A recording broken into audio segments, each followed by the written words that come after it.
feelings of being addicted to our impulses, conforming to the group just like a pack of wolves, so that we are not lost. So trying to be a cynic to everybody around you. So that would be the kind of trajectory if, like, we are not sorting the right metrics. A lot of groups wherein like people gather together to just shit on other people. I think the fundamental reason for it is that, like, you get a sense of high by venting out your feelings of frustration, envy, hatred, jealousy, and a lot of other negative emotions. Yo guys, namaskaram. So, Debu Dastak is a platform where we talk on mental health and a lot of other sensitive issues, right? So, basically, the entire aim of this channel is to build a community around sensitive issues and make people feel comfortable about themselves. So, basically, like, if you're new here, consider subscribing. Our mission is to empower you with ideas to live smartly and joyfully. The world is full of suffering, but let us increase our competence to deal with things joyfully.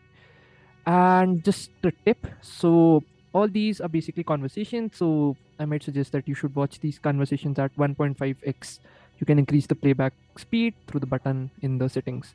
Cheers and enjoy watching.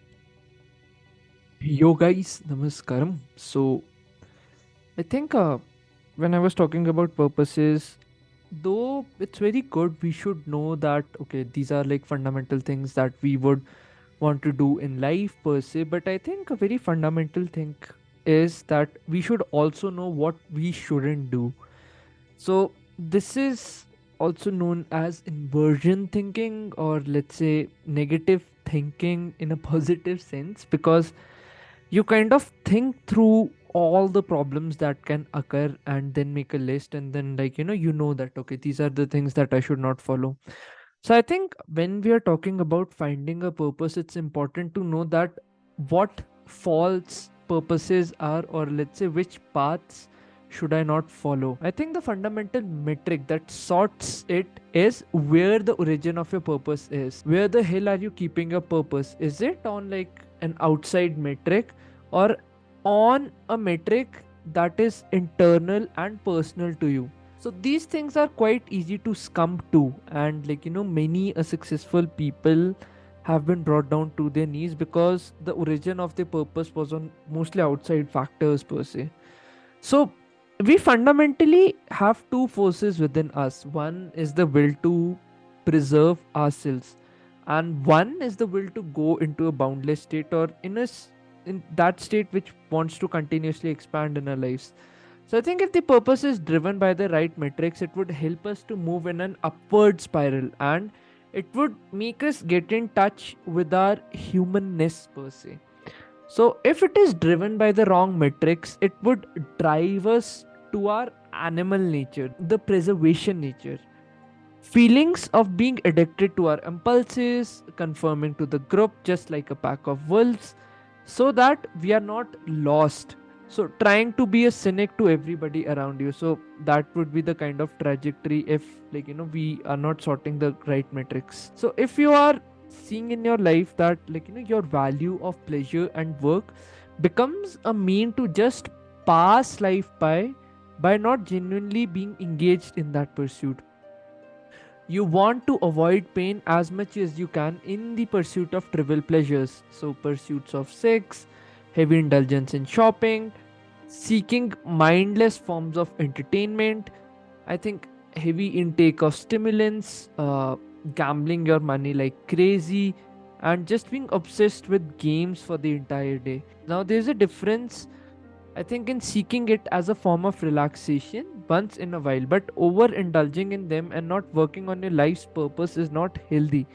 So, the increasing trend of following a cult in which people are just like you, frustrated and miserable, and all of you might have seen, like, there are a lot of groups wherein like people, like such sorts of people gather together to just shit on other people. So I think the fundamental reason for it is that, like, you get a sense of high by venting out your feelings of frustration, envy, hatred, jealousy, and a lot of other negative emotions. So the aim is not to improve for the better, but to bring everyone down to your miserable level. Aligning yourself with the right groups which talk about genuine transformation within you as a person is important. So I think you should join groups only within which you have thought about the causes deeply from your own mind, and it comes from your own being. It's an internal metric to you instead of others trying to manipulate you for their own personal agenda. So, see, making money and success shouldn't be your key goals. Now, I know this sounds contradictory, but usually, if you just focus on these two parameters, you would pick the wrong career choices. The aim would not be to genuinely learn and actively contribute to the chosen field, but to earn more money and status than your peers around. So, why do the most successful people talk about loving your work? They also talk in the same spirit that the money would follow. It's like the more desperately you are trying to find an intimate partner or make friends, the more you would push them away from your life. So the law of opposites is at work here. The more relaxed you are in your approach, more easily you would get things in life. So I think people are not willing to approach life from a lens of confidence in their ability and the will to have self belief that they can change at any moment. So the reason so many of us crave attention on social media is that we drive our self-esteem and worth from the number of likes and followers, doing everything in the process to hide our truth, hide our being. So having genuine conversations with ourselves is a very rare thing these days. See a purpose behind everything that you experience. Make it a part of your life's work, life's mission. Don't succumb to cynicism and lack of purpose in life. That's the most crudest thing you can do to your life. So, to give you some perspective, let's assume that you live out your life for 100 years. So, that's roughly 36,500 days. So, just to simplify it, let's assume it to be 30,000 days. So, one third of it is gone in sleeping, like 8 hours roughly. So, that's like 10,000 days. The rest 20,000 days, in that 5,000 days are gone due to old age and taking care of your daily chores. So I think you just have like 10 to 15,000 valuable days in life, assuming you live up till like 90 or 95. Life is limited. Like, take action from the right metrics on the things that are genuine to your heart and being.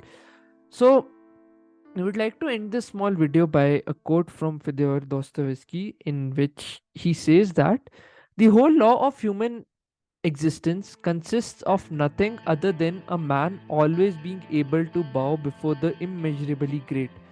If people are deprived of the immeasurably great, they will not live and die in despair.